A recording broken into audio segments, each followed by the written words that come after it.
अच्छा, तो हम लोग इसके ऊपर आउटलाइन बना रहे हैं। Both parents should assume equal responsibility in raising a child.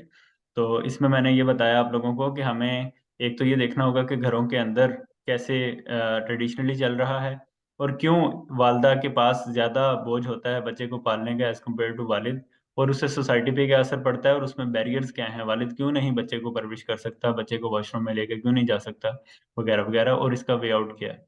तो इसमें इकरा ने क्या पॉइंट दिए? सर इमोशनली स्टेबल होगा।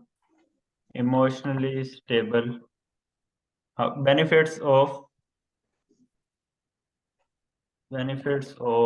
Raising a child by both parents. जी सर, उसका करेक्टर भी दूसरे चाइल्ड से ज्यादा अच्छा होगा। कैरेक्टर विल बी स्ट्रॉन्ग, और सर और सिक्योर होगा। सोशली भी वो जी सर। बहुत सारे काम होते हैं जो हम इनसिक्योरिटी में करते हैं। मिसाल के तौर पे बहुत सारे लोग जो है, उन्होंने अगर अपने फैमिली के अंदर औरत को अच्छे रूप में ना देखा हो तो वो औरतों के साथ टफ होते हैं। ठीक है, बहुत सारे ऐसे जी सर मर्द और जी सर। बहुत सारे ऐसे मर्द औरत पे इसलिए हाथ उठाते हैं सिर्फ क्योंकि उन्हें लगता है कि अगर वो लोग अपने अपनी सुपीरियरिटी नहीं रखेंगे तो औरत उनको इंसल्ट करेगी, उनकी उनको नीचे लगाएगी। ठीक है, तो इनसिक्योरिटी होती है दोनों तरफ से। तो जो फर्ज करें, जो बच्चा जो है जिसको पता है कि वालिदैन एक मजबूत आपके सहारे हैं, तो वो बाहर ज़्यादा कॉन्फिडेंस के साथ, ज़्यादा सिक्योरिटी के साथ अपना काम कर सकता है। जी सर। सर ट्रस्ट बिल्ड होगा उसका, और इसके अलावा साइकोलॉजिकली भी उसका जो डेवलपमेंटल प्रोसेस है वो नॉर्मल होगा उसका। कौन सा प्रोसेस? साइकोलॉजिकल सर, जो है ना उसका डेवलपमेंटल प्रोसेस वो भी ठीक होगा। वो शाय डेवलपमेंट। नहीं होगा। जी सर।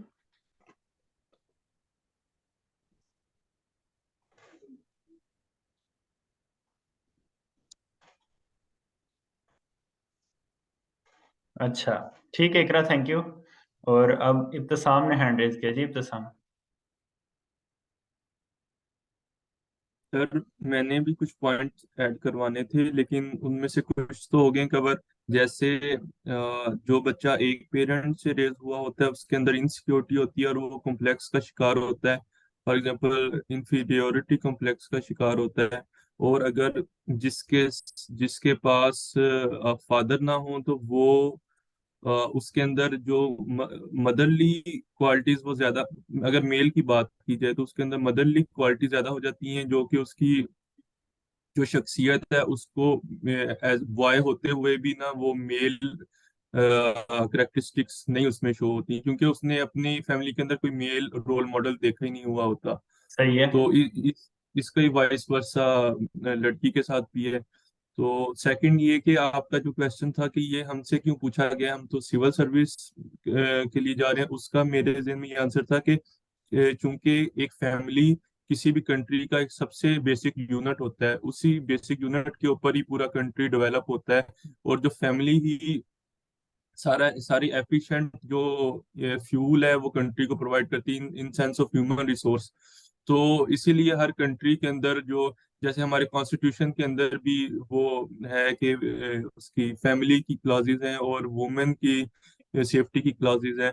तो इस वजह से हमसे पूछा गया, क्योंकि फैमिली के यूनिट को सिक्योर रखना ये भी एक तरह से इनडायरेक्टली जिम्मेदारी आती है। तो और इसकी सर केस स्टडी के तौर पे मेरे जहन में ये एग्जांपल थी कि जैसे यूरोप और डेवलप्ड कंट्रीज के अंदर सिंगल मदर्स का बहुत ज्यादा रुझान हो गया है इन इन दिनों। तो उनका फैमिली यूनिट डिस्टर्ब हो चुका है, जिसकी वजह से उधर साइकोलॉजिकल बहुत ज्यादा प्रॉब्लम्स क्रिएट हो गई हैं। तो जब तक हम इस चीज को नहीं समझेंगे और ये जो फैमिली यूनिट को प्रोटेक्ट नहीं करेंगे, तब तक हम साइकोलॉजिकल और उससे रिलेटेड फिर मेंटल और फिर जो हेल्थ से रिलेटेड इश्यूज हैं उनको भी नहीं कवर कर पाएंगे। ठीक ठीक है, अच्छा आपने पॉइंट दिए, बल्कि काफी सारे पॉइंट्स दिए हैं। Thank you Ibtisam. यानी कि थैंक यू सर। ऐसे का पेपर 2023 का इतना मुश्किल नहीं था, सिर्फ हमने इसे खरीदा नहीं था कभी। ठीक है, मैंने भी जब ये देखा था ये वाला टॉपिक, मुझे लगा इस पे क्या लिखा जा सकता है। लेकिन अभी देखें, क्योंकि मैंने आप लोगों को पढ़ाना था, उसके लिए मैंने जब से एग्जाम आउट हुआ है तब से मैं इसके बारे में सोच रहा था, कुछ दोस्तों से डिस्कस हुआ तो पता चला कि नहीं, इतना मुश्किल नहीं है। सिर्फ आपने इसको थोड़ा सा गौर से सोचना है कि मुझसे क्यों पूछ रहे हैं ये। तो आपसे इसलिए पूछ रहे हैं क्योंकि आपने एक गवर्नमेंट में रहते हुए भी सोसाइटी को देखना है, सोसाइटी की कमियों को दूर करना है। कल आप ही लोग होंगे जो लोग जेंडर इक्वालिटी का कोई बिल बना रहे होंगे, फैमिली प्रोटेक्शन का कोई बिल बना रहे होंगे, ठीक है, या आप लोग अवेयरनेस कैंपेन्स के अंदर लीड कर रहे होंगे किसी लेवल के ऊपर। तो इसलिए, ठीक है, तो आपने इसको लाजमी तौर पे हर एंगल से देखना है। जी, आगे सिद्रा का क्या पॉइंट है इस बारे में? सिद्रा बताएं, जी बैरियर्स क्या सर। हैं। अच्छा, ये बताएं कि दोनों मियाँ बीवी जो हैं वो क्यों नहीं बच्चा इकट्ठे पालते, क्या बैरियर्स होते हैं हमारी सोसाइटी में? सर एक तो सोसाइटल नॉर्म्स है ना कि सिर्फ बच्चा जो है वो माँ ने पालना है, और जो फादर है वो सिर्फ बाहर से कमा कर लाएगा, प्रोविजंस वो प्रोवाइड करेगा, बाकी जो सब चीजें हैं बेबी को रेज करने के लिए वो एक मदर की होती हैं, जो कि एक बहुत पॉजिटिव अप्रोच नहीं है। बट दोनों को अपनी रिस्पॉन्सिबिलिटीज म्यूचुअली शेयर करनी चाहिए, और म्यूचुअली शेयर करेंगे तो म्यूचुअल ट्रस्ट बिल्डिंग होगा इन raising a child in a nuclear family setup कर ले या जॉइंट फैमिली सेटअप हो, कुछ भी हो, बट दोनों का अगर म्यूचुअल ट्रस्ट आ जाएगा तो उसमें एक बच्चा अच्छी तरह से ग्रो कर सकेगा, रेज हो सकेगा। और अगर दोनों की बॉन्डिंग स्ट्रांग होगी तो बच्चे की बॉन्डिंग उनके साथ स्ट्रांग होगी। ठीक है। अच्छा, और और बैरियर्स प्रॉपर क्या अब हैं? सर बेरियर्स मुझे लगता है पॉवर्टी है और एम्प्लॉयमेंट के इश्यूज हैं, क्योंकि इतने ज्यादा हम स्टेबल इकोनॉमी में सरवाइव नहीं कर रहे हैं, तो किसी एक ना एक को तो कमाना पड़ेगा ना, और दोनों प्रॉपर टाइम कंज्यूम नहीं कर सकते या स्पेंड नहीं कर सकते बेबी के साथ।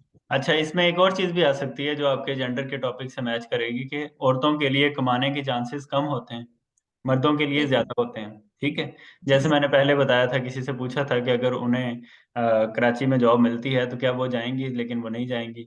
अगर उनके भाई को मिलेगी तो वो जरूर जाएंगे, क्योंकि सारी हर चीज उन्हें सपोर्ट कर रही है कि इसकी जिम्मेदारी है, ये तो जाएगा ही जाएगा। ठीक है, तो इकोनॉमिक इश्यूज ये हैं कि मर्द और औरत को, दोनों को जॉब के चांसेस कम होते हैं, इसलिए मर्द कोशिश करता है कि वो 2 जॉब्स कर ले, 3 जॉब्स कर ले।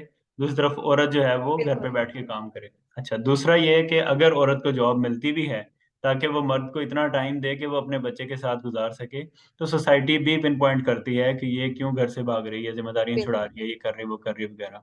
ठीक है। जी अच्छा, सर। ठीक है, थैंक यू सिद्रा। सबा मनीर का क्या पॉइंट है?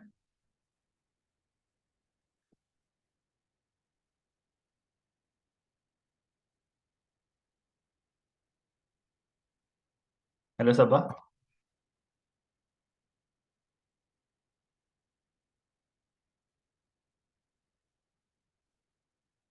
हेलो।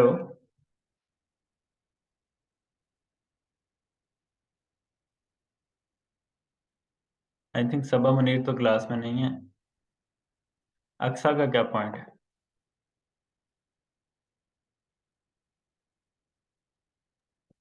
अस्सलाम वालेकुम सर। वालेकुम सलाम। सर जो मुझे बैरियर्स लग रहे हैं, सबसे बड़ा तो ये लग रहा है कि टाइम जो है ना, हम्म। उसका होता है कि एक टाइम नहीं होता है, और उसी वजह से वो दोनों जो पेरेंट्स हैं उनमें आपस में कम्युनिकेशन नहीं होता है। तो एक्टिव तो कम्युनिकेशन नहीं होगा तो फिर वही एक्टिव लिसनिंग नहीं होगी, जो कि बच्चों पर बहुत इफेक्ट करेगी, उनकी इमोशनल हेल्थ पे। और इसके अलावा वो पार्टिसिपेट नहीं कर सकेंगे सोशली। ठीक है। स्ट्रेस होगा बच्चों में, मतलब टेंशन फ्री नहीं होंगे, ठीक क्योंकि है। घरेलू माहौल जो बहुत मैटर करता है। ठीक है। और कोई बाकी बहुत सारे पॉइंट हैं, तकरीबन यही यही तकरीबन थे अच्छा, बस। कोई वे फॉरवर्ड हो फैमिली के इस यूनिट को ज्यादा बेहतर करने का? क्या वे फॉरवर्ड आप कहेंगे? सर यही है, मतलब टाइम स्पेंड किया जाए फैमिली के साथ, और इसके अलावा अपनी कम्युनिकेशन को इम्प्रूव किया जाए। और सोसाइटी क्या करे? सोसाइटी को भी इन दोनों की रिस्पॉन्सिबिलिटीज को समझना चाहिए कि जितना मदर का है रोल, इसी तरह फादर का भी है। ठीक है, यानी जेंडर, इनइक्वेलिटी होनी चाहिए। Gender equality society promote yes. करे। गवर्नमेंट क्या करे? Government incentives to females for jobs, ताकि यस यस। रिस्पॉन्सिबिलिटी डिवाइड हों।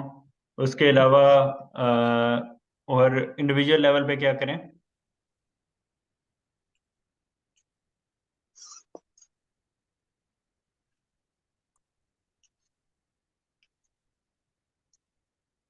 अच्छा, फातिमा के पास क्या पॉइंट्स हैं? अस्सलाम वालेकुम सर। वालेकुम सलाम। सर मेरे पास वे फॉरवर्ड से रिलेटेड कुछ पॉइंट्स ध्यान में आ रहे थे। जी जी। एक ये कि जो भी लोग जॉब करते हैं, फीमेल करती है मेल करता है, उन्हें चाहिए कि उसमें बैलेंस रखें और अपनी फैमिली को टाइम जरूर दें। ठीक और है। दूसरी बात ये कि कुछ एक्टिविटीज ऐसी करनी चाहिए मंथली या फिर ईयरली वीकली, ताकि बच्चों को टाइम दिया जा सके, वो मिलके कुछ मोमेंट्स क्रिएट करें ताकि वो एक्टिविटीज उन्हें पर्सनालिटी की ग्रूमिंग होगी मुझे लगता है। ठीक है। और बैरियर में यही आ रहा है कि बच्चों को लोग टाइम नहीं देते, उन्हें उनपे के हाल पे छोड़ देते हैं। बच्चे मोबाइल फोन पे गेम्स वगैरह खेलते रहते हैं अपने फ्री टाइम में, पेरेंट्स के साथ टाइम स्पेंड नहीं करते। ठीक तो ये है। भी एक वजह हो सकती है ठीक है। जी। और बस यही आ रहे थे। ठीक। इसमें एक और पॉइंट मेरे जहन में आया कि पेरेंटिंग की कोचिंग। हम लोग जो हैं इनको कोई भी नहीं बताता कि किस तरह से बच्चे पालने हैं। ठीक है। कुछ लोग होते हैं वो किताबें वगैरह पढ़ते हैं बच्चों की साइकोलॉजी के बारे में, लेकिन ज़्यादातर लोग बस ऐसे ही हिट एंड ट्रायल के साथ बच्चे पाल रहे होते हैं।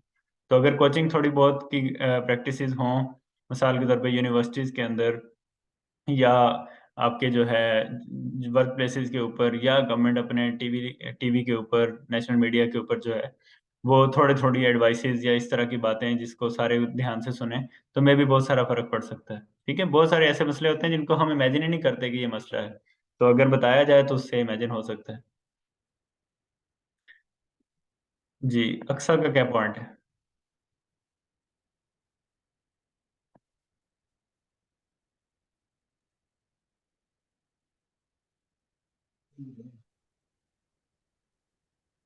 हेलो?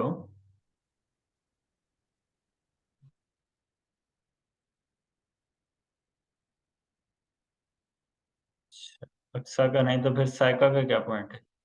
जी, साइका।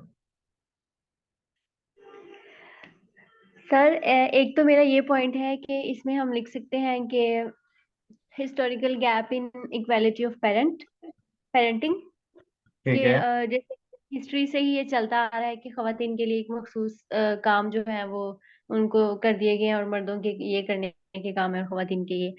और दूसरा सर, अगर हम सर ये जो एम्प्लॉयमेंट की कुछ पॉलिसीज वगैरह भी यहाँ पर आ सकती हैं, जैसे कि कुछ यूरोपियन कंट्रीज में जब खवातीन जो हैं वो मतलब जब उनकी चाइल्ड बर्थ का टाइम होता है तो उनको लीव दे दी जाती हैं, ठीक है।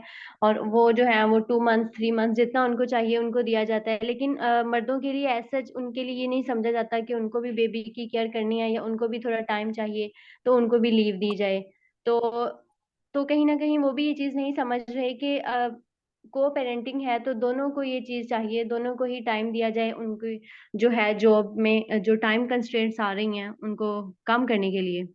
बिल्कुल ऐसे ही है। गवर्नमेंट ऑफ पाकिस्तान जो है वो 3 माह की छुट्टी देती है औरत को और 15 दिन की देती है मेल को। अब जी जी। 15 दिन में तो कुछ नहीं हो सकता ना, बच्चा तो वैसे का वैसे ही होता है 15 दिन बाद।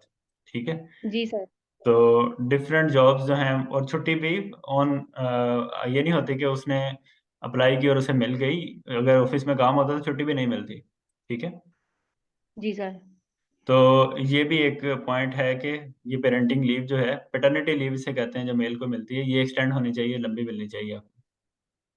Yes sir. अच्छा, तो इसके अलावा कोई पॉइंट आपके ज़हन में हो? सर और बाकी सारे हो चुके हैं। ठीक है। ठीक है, तो ये आपकी मदद से काफ़ी सारे पॉइंट्स हो गए। अभी मुनीबा के पॉइंट्स लेते हैं। जी मुनीबा।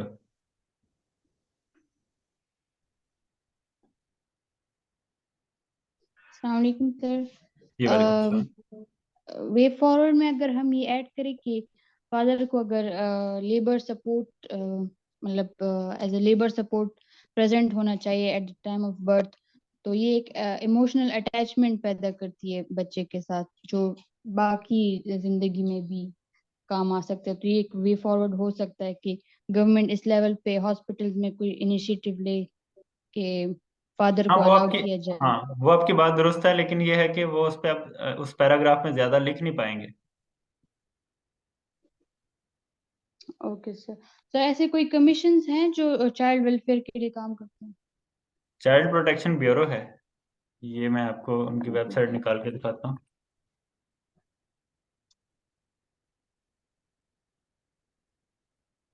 ये डिफरेंट सूबों का अपना है, हम पंजाब का निकाल लेते हैं। इस पे देखते हैं क्या क्या बच्चों को सर्विसेज मिलती हैं इसमें।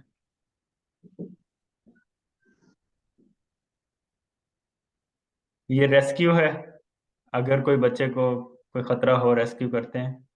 लीगल इश्यूज बच्चों के, फैमिली ट्रेसिंग, कोई बच्चा गुम गया है तो उसकी फैमिली को ट्रेस करने के लिए। रिहेबिलिटेशन, कोई हालात ख़राब हुए हैं उसके बाद उनको सेटल करने के लिए। रीयूनिफिकेशन, माँ बाप से बच्चों को मिलाना। साइकोलॉजिकल काउंसलिंग बच्चों की। ओपन रिसेप्शन सेंटर्स, ये पता नहीं क्या है। कैपेसिटी बिल्डिंग, मैस अवेयरनेस और रिसर्च मॉनिटरिंग एंड एवेल्यूशन। हम अवेयरनेस वाला देखते हैं उसमें क्या होता है। ये डिफरेंट फैमिलीज को अवेयरनेस कैंपेन्स चलाकर बता रहे हैं पेरेंटिंग से रिलेटेड या बच्चों से रिलेटेड। ठीक है।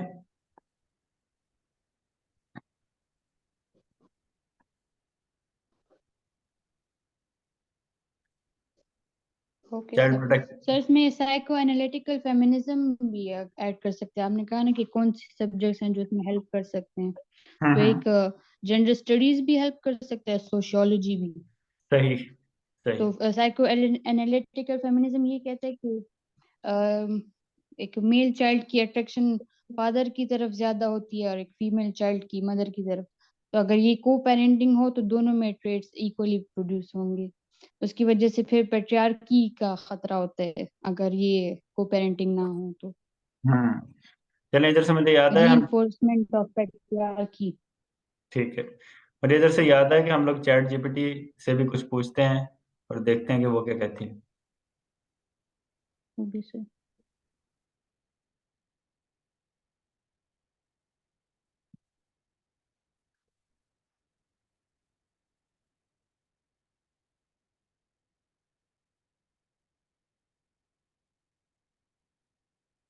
ये हम इंग्लिश नॉवेल्स के अंदर को पेरेंटिंग का देखते हैं कि कोई लाइंस मिलती हैं हमें।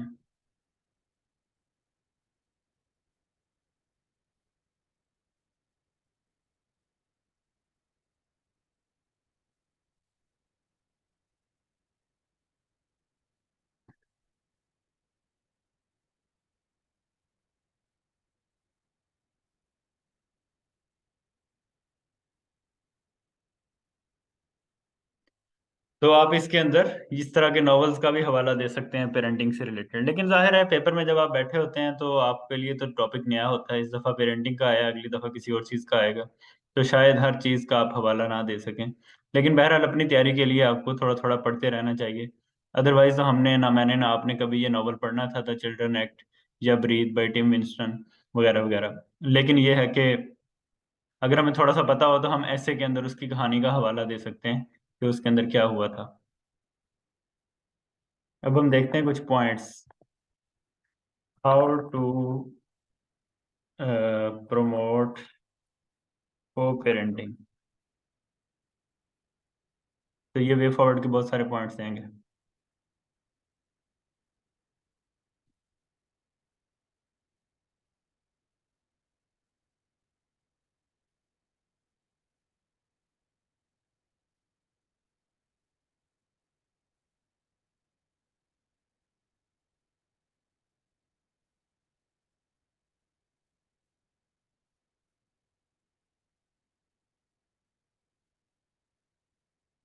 ये कम्युनिकेशन वाला पॉइंट हमारे किसी क्लासमेट ने दिया था, वही चैट जीपीटी ने दे दिया।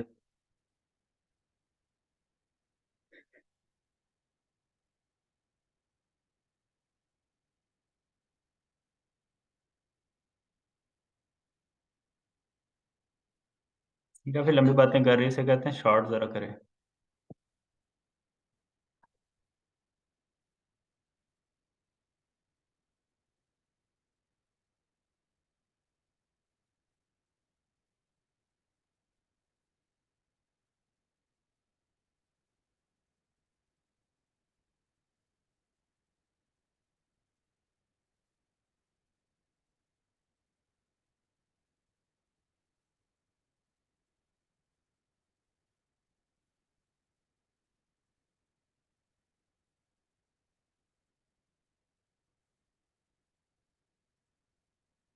पहला तो हो गया कम्युनिकेशन, दूसरा हो गया कोऑपरेट करें एक दूसरे के साथ, ये तो इंडिविजुअल लेवल के हो गए। तीसरा पेरेंटिंग प्लान, ये एक नया है जिसमें आप शेड्यूल बना लो कि बच्चे की पेरेंट टीचर मीटिंग कब आ रही है, उसके दोस्तों से कब मिलना है, उसके ऊपर आप अपने जिम्मेदारियां बांट लो। फिर फ्लेक्सिबल रहना, फिर रिस्पेक्ट करना, ये सारे इंडिविजुअल लेवल की देर है। चिल्ड्रन के इंटरेस्ट को माइंड में रखना, ये ना हो कि आप लोग ये ना सोचेंगे ये बस ऐसे ही है। बच्चों के साथ कॉन्फ्लिक्ट में ना पड़ना। आउटसाइड सपोर्ट अगर ज़रूरत हो तो लेनी, मॉडरेटर की, थेरेपिस्ट की या काउंसलर की, वगैरह वगैरह। 8 पॉइंट्स उसने इंडिविजुअल लेवल पे दिए हैं। तो इसी तरह से आप लोग सोशल लेवल के ऊपर भी ढूंढ सकते हैं चैट जीपीटी से। लेकिन ये है कि पेपर में चैट जीपीटी नहीं होगा, अलबत्ता हम सिर्फ इसलिए ये यूज़ करते हैं ताकि हमें आइडिया हो कि किस किस डायमेंशन में सोचा जा सकता है। तो जब आपको सोचने की आदत पड़ जाएगी फिर पेपर में कोई मसला नहीं होगा। ठीक है जी। तो ये ब्रेनस्टॉर्मिंग थी जो आपने की। अब मैं अपनी ब्रेनस्टॉर्मिंग दिखाता हूँ जो कल मैंने की थी।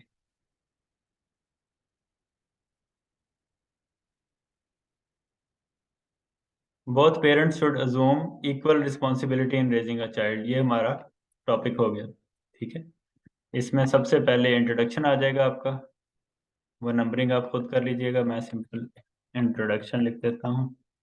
इसका आ जाएगा थीसिस स्टेट,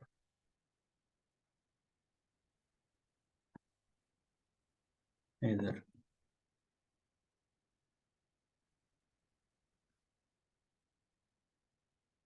ये थीसिस स्टेटमेंट आ गई आपकी।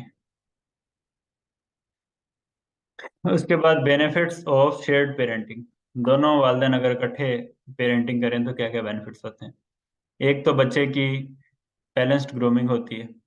दूसरा, जेंडर इक्वालिटी उसके जहन में बैठ जाती है कि दोनों बराबर हैं। इज इंस्टिल्ड इन, क्या कह सकते हैं,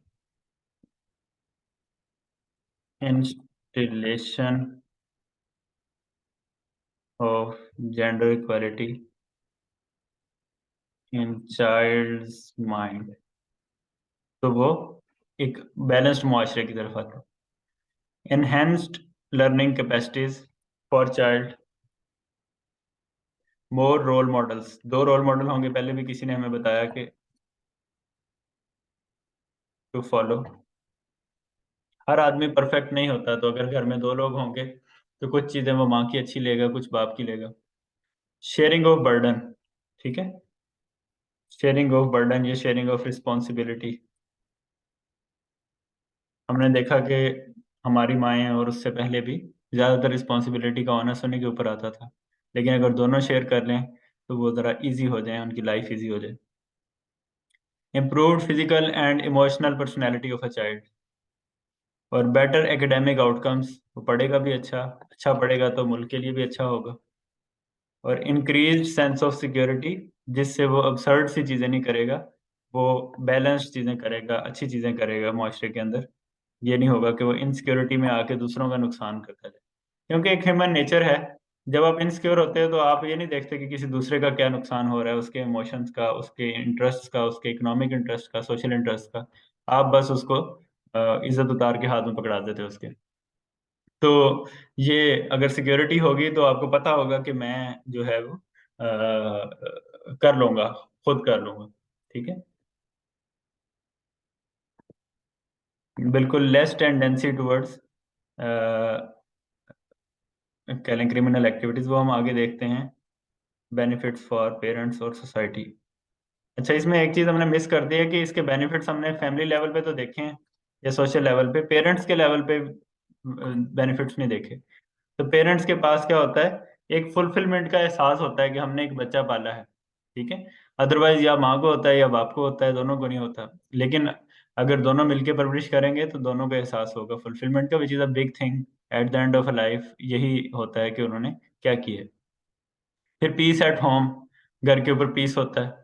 ठीक है, कोई लड़ाई नहीं हो रही होती, या सारे बच्चे जो हैं वो बैलेंस्ड होते हैं तो इसलिए कोई मसला नहीं होता। अदरवाइज कोई बच्चा बहुत ही ज़्यादा शरारती हो जाता है, क्योंकि उसे लगता है कि उसे उसका वालिद तवज्जो नहीं देता, तो वो शरारतें करेगा तो वो तवज्जो मिलेगी उसको, वगैरह वगैरह।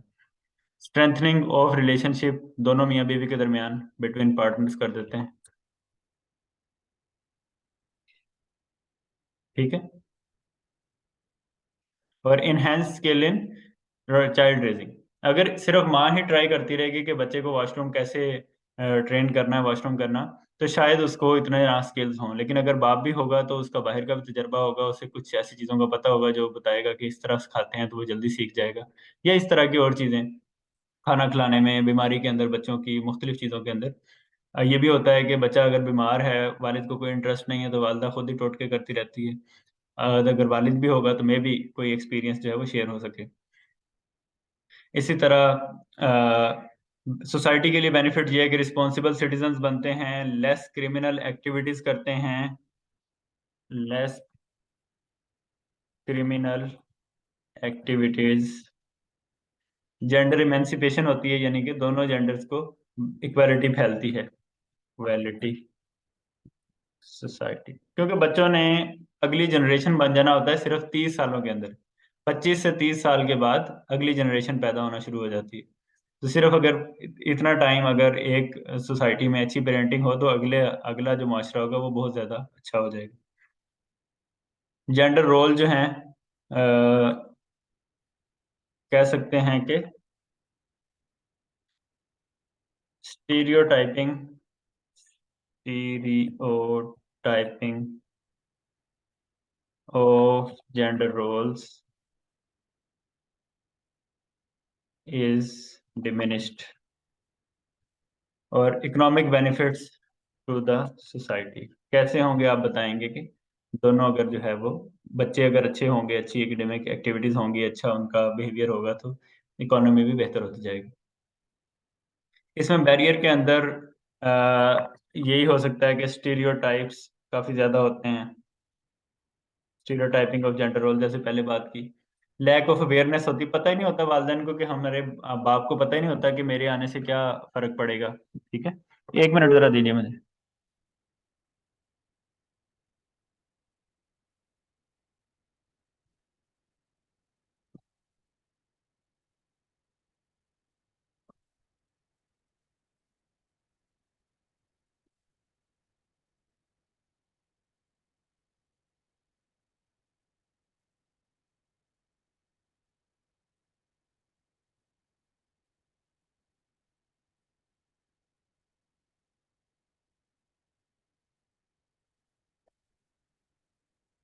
हाँ जी।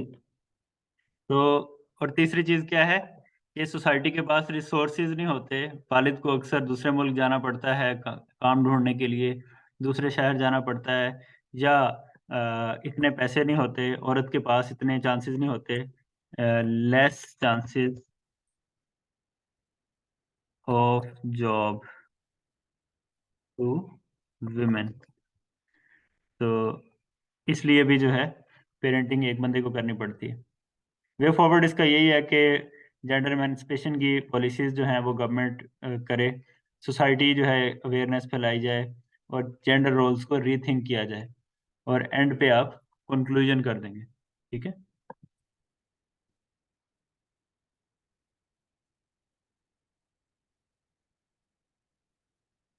तो ये हमारी आउटलाइन बनेगी, इसमें नंबरिंग वगैरह आप कर लीजिएगा। ठीक है, और इसके अंदर ज़्यादातर हम लोगों ने मेन पॉइंट्स और सब पॉइंट्स पे ही सहारा किया है, उससे आगे नहीं गए। ठीक है, अभी किसी ने हैंड रेज किया है।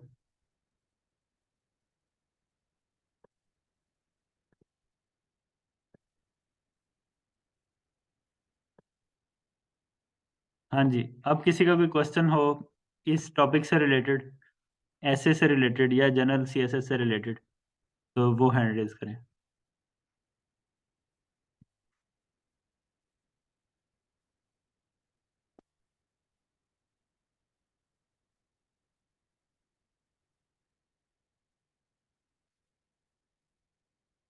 जी अक्सा, आपका क्या क्वेश्चन है? सर मेरा क्वेश्चन ये था कि पीएमएस में ना प्रेसी वाले पेपर में फर्स्ट जो क्वेश्चन होता है वो होता है कि write a paragraph about 200 words. जी, थोड़ा सा सर उसके बारे में आइडिया दीजिएगा, वो कितना मतलब क्या लेंथ होनी चाहिए, उसमें क्या होना चाहिए, क्या इसी तरह हम लोग ऐड कर दें, थीसिस स्टेटमेंट भी हो, कैसी लाइंस, और जिस तरह आपने हम लोगों को बताया है, या पैराग्राफ फॉर्म में? हाँ, उसका ये है कि हम लोग जो बीएमएस वाले स्टूडेंट्स हैं ना, उनके लिए मैं इस सेशन के बाद यानी परसों जब लाइव सेशन खत्म हो जाएगा तो किसी दिन मैं वैसे एक सेशन करूंगा, ठीक है, विद इन अ वीक और सो। उसके अंदर हम सारे पीएमएस के पेपर को एक्सप्लोर करेंगे। जो चीज़ें मैंने आपको सीएसएस वाली बताई हैं उनको पीएमएस के हिसाब से कैसे करना है वो भी मैं बता दूंगा, ठीक है। जो एक्स्ट्रा चीज़ें होंगी वो भी आपको बता दूंगा। Okay sir, okay okay, thank you. ठीक, वेलकम क्या हुआ? जी नजर प्रशांत। से अस्सलाम वालेकुम सर। सर जी मेरा जो क्वेश्चन है सर वो पंजाबी से रिलेटेड है। आपसे शुरू में बात हुई थी फर्स्ट सेशन फर्स्ट क्लास में, आपने कहा था कि फिर कभी ना मैं आपसे पूछ लूं। तो सर मेरे ना जो मैंने पहली अटेम्प्ट दी थी उसमें मेरे 65 मार्क्स आए थे आउट ऑफ 100। लेकिन मैंने आपका कोर्स लिया था उसमें आपने बताया था नियर पेयर पे कि आपके 80 आए थे। तो मैं आपसे पूछना चाहता हूँ कि अब मैं जब नेक्स्ट अटेम्प्ट दूंगा तो मैं अपने मार्क्स को 65 से 80 तक कैसे लेके जा सकता हूँ।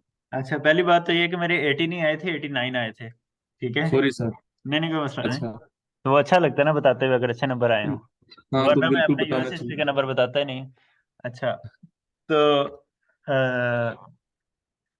पंजाबी में इस तरह है कि आपने ज्यादा से ज्यादा शेर तैयार करने हैं एक तो, ठीक है। जी। एक टॉपिक के अंदर कम से कम 8 शेर जो हैं वो यूज होने चाहिए, ठीक है। ठीक है। जी 8 शेर उस शायर के यूज हो जाएं, उसी टॉपिक से मिलते जुलते अगर किसी और शायर के भी शेर आते हैं तो 2-3 पंजाबी के वो शेर भी यूज हो जाएं, ठीक है।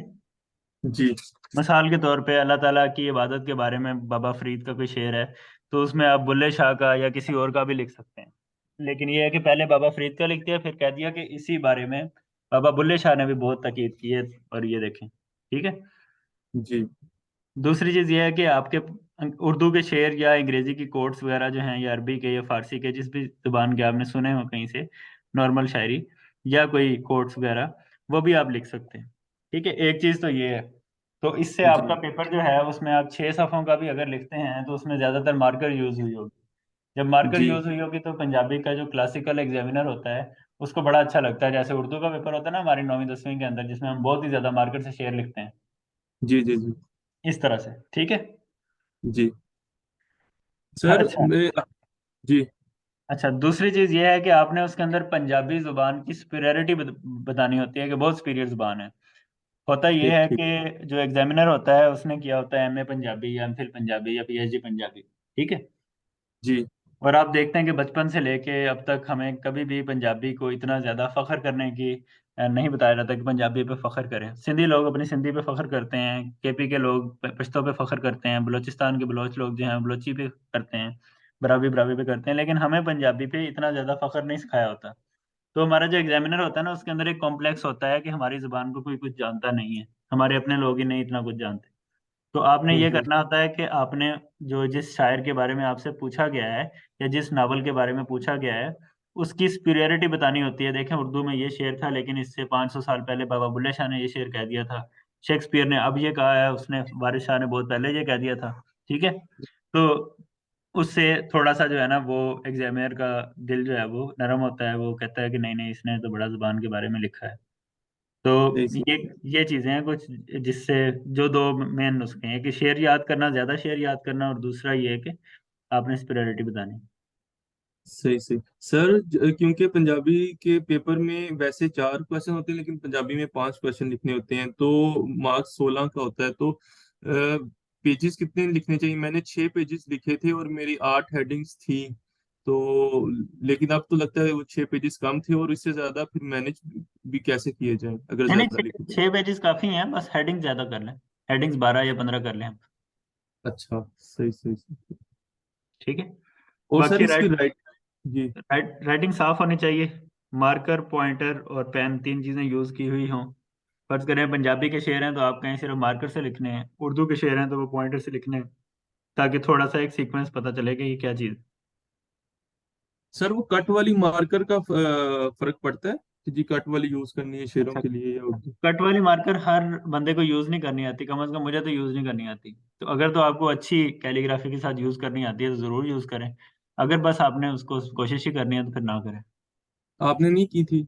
मैंने तो सादा मार्कर, सादा पॉइंटर, सादा पेन। अच्छा सही है। और पेन यूज किया था उर्दू पंजाबी के पेपर में?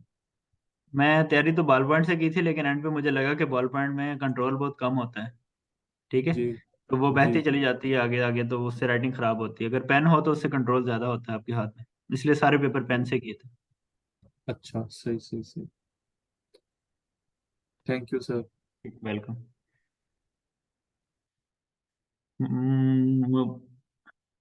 मुनीबा का क्या क्वेश्चन है?